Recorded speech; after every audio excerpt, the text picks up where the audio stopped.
Good morning, students. Once again, we are here to discuss the next video, that is the fourth video of class 9 science biology, and our recommended book is Science Biology class 9. And we have to start the active processes of osmosis. Okay, students. So in this video, we will discuss active transport, endocytosis, exocytosis. Here, students, these processes include active transport. Active processes में क्या क्या आता है? Active transport आता है, endocytosis आता है and exocytosis आता है। एक्टिव ट्रांसपोर्ट क्या है? पहला डेफिनेशन जो बताता है, it is the transport of ions. ये आयंस और मॉलिक्यूल्स का ट्रांसपोर्ट करता है, इसलिए इसको micro biomolecules across a semi permeable membrane कहा जा सकता है against the concentration gradient in the presence of energy provided by ATP molecules. Proof of active transport कैसे हम प्रूफ दे सकते हैं? जैसे कि एब्सेंस ऑफ ऑक्सीजन होता है या टेम्परेचर लोअर जाता है, तो जो presence of metabolic poison like cyanide inhibit the absorption of glucose. Cyanide क्या करता है? एब्जॉर्प्शन ऑफ ग्लूकोज करता है as active process because this inhibit the cell respiration and ATP formation. Significance क्या है इसके uses? It helps in muscle contraction, ये muscle contraction करते हैं। नर्व इम्पल्स कंडक्शन होता है। Intestinal absorption of glucose, amino acid, Na plus etcetera. Maintaining ionic balance, selective री absorption of useful microbiomolecules from nephric filtrate in nephrons of kidney। अब यहाँ पे आता है एंडोसाइटोसिस। ये डिफिनेशन में इन्वॉल्व करता है कि taking of large size liquid, ये जो मटेरियल हम जैसे लार्ज साइज लिक्विड या सॉलिड माइक्रो बायोमोलिक्यूल्स को लेते हैं inside the cell through flexible plasma membrane is depends upon folding of plasma membrane due to its flexibility. इसका एग्जांपल आ जाता है अमीबा। अमीबा क्या करता है? वो अपने फॉल्स फीट की मदद से फूड को इनगल्फ कर लेता है अपने चारों तरफ से मूव करके, क्योंकि इसका साइज फिक्स है नहीं, ये इनगल्फ कर देता है food particles in the food vacuoles by forming pseudopodia. Pseudopodia जो होता है इसके हेल्प से food is then digested. Food फिर धीरे धीरे धीरे धीरे वो फूड वॉक्यूल में इनगल्फ करने के बाद वो अमीबा पूरे फूड को डाइजेस्ट कर लेता है inside the cell by lysosomes. तो टू टाइप्स ऑफ एंडोसाइटोसिस होता है, एक पिनोसाइटोसिस है, एक फैगोसाइटोसिस है। पिनोसाइटोसिस क्या है? ये ऐसा प्रोसेस है जिसमें taking of large size liquid bio molecules by the cell. ये लार्ज साइज लिक्विड मटेरियल के लिए जाता है सेल्स में, is also called cell drinking, जिसको सेल का ड्रिंकिंग बोलेंगे। That is intake of micelles by intestinal cells. और फैगोसाइटोसिस क्या है? ये एक ऐसा प्रोसेस है जहाँ पे लार्ज साइज सॉलिड पार्टिकल्स लेते हैं। तो समझ आया इसमें पिनोसाइटोसिस और फैगोसाइटोसिस में कि लार्ज साइज सॉलिड पार्टिकल्स लेते हैं including cellular debris and microorganisms, so is also called cell eating। इसलिए इसको बोलते हैं लिक्विड लार्ज साइज के लेते हैं, इसलिए इसको सेल ड्रिंकिंग बोलते हैं, इसको सेल ईटिंग बोलते हैं क्योंकि लार्ज साइज के सॉलिड पार्टिकल्स लेते हैं। That is eating upon pathogenic microbes by phagocytes to prevent occurrence of diseases. Exocytosis क्या है? ये फिगर आप देखोगे इधर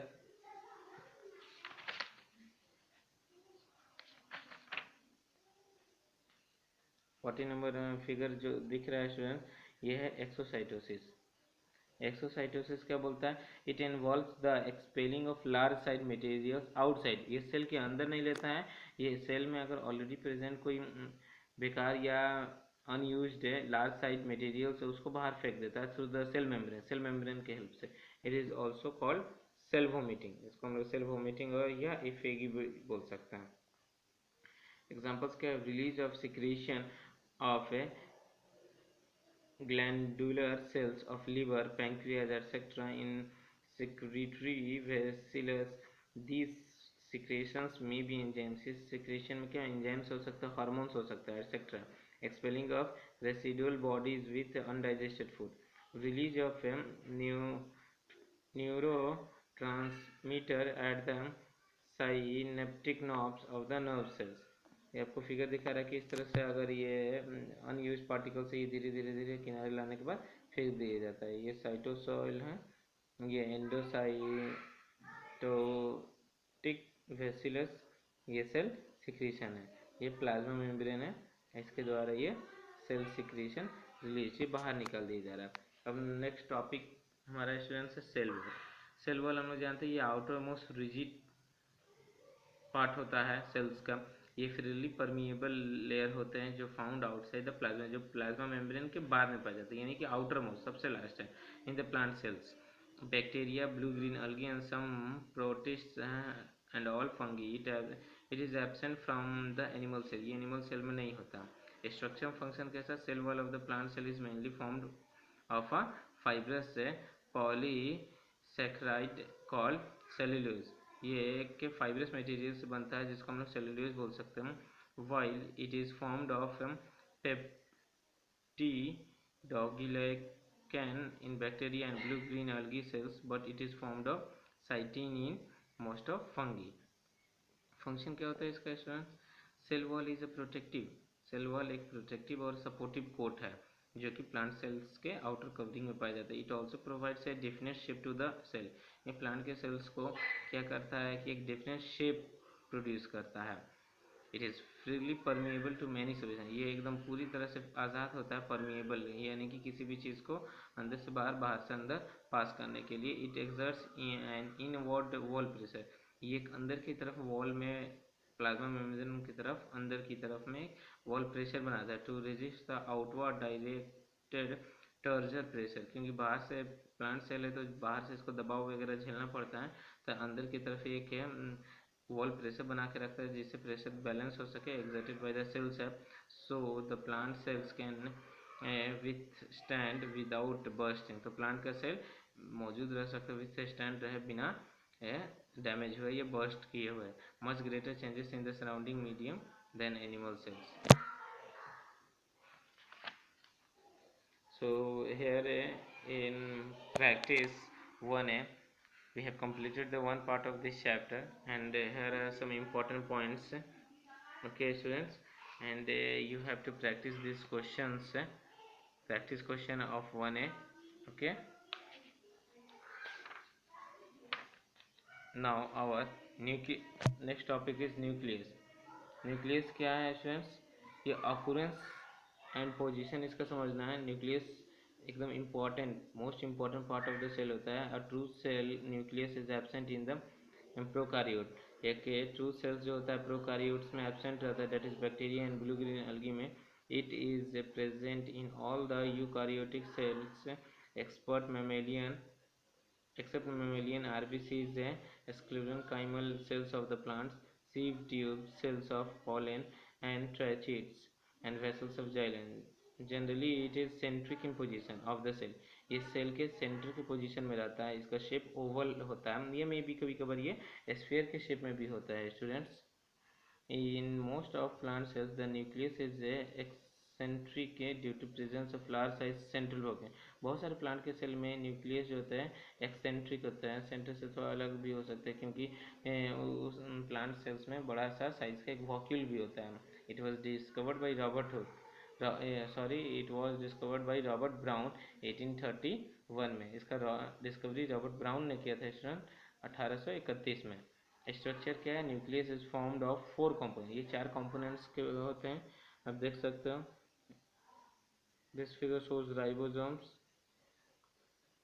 euchromatin, nuclear pore, perinuclear space,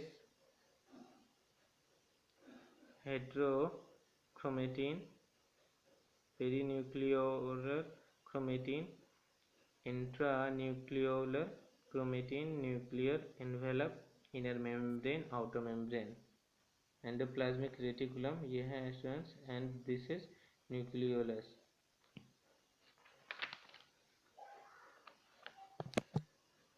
now nuclear membrane और कार्योटिका, it is a thin elastic simple permeable membrane, ये काफ़ी thin है, इलास्टिक टाइप मटेरियल है, सेमी परमिएबल bilayered और two layered envelope है around the nucleus है. It is porous, ये porous है with nuclear pores and semi permeable membrane. Our outer membrane is stirred with ribosomes, ये ribosomes के साथ है. बाहरी membrane जो है इसका stirred है and may be continuous with RER, rough endoplasmic reticulum at some places, while inner membrane is smooth, not stirred with ribosomes. बल्कि इसका जो अंदर का membrane है वो उतना stirred नहीं है ribosomes के साथ, यानी smooth है. Perpendicular space, a perinuclear space lies between the two membranes. एक perinuclear space है जो दोनों membranes के बीचों बीच में है. Functions क्या है इस nucleus का? It regulates the exchange of materials like minerals. ये exchange of materials में help करता है राइबोसोमल सब यूनिट्स को, आरएनए को, प्रोटीन्स को etcetera between nucleoplasm and cytoplasm. Nucleoplasm और न्यूक्लियस सैप और karyolymph. It is a transparent semi fluid. यह एक न्यूक्लियोप्लाज्म क्या है, एक ट्रांसपेरेंट लिक्विड मटेरियल टाइप का है, सेमी फ्लूइड जिसको बोल सकते हैं. कोलॉइडल है, ground substance in which nucleoli and chromatin fibres are present. Functions, it acts as the nuclear skeleton. ये न्यूक्लियर स्केलेटन के तौर पे काम करता है. So determine the shape of nucleus and forms the spindle protein for cell division. It is also the site of synthesis.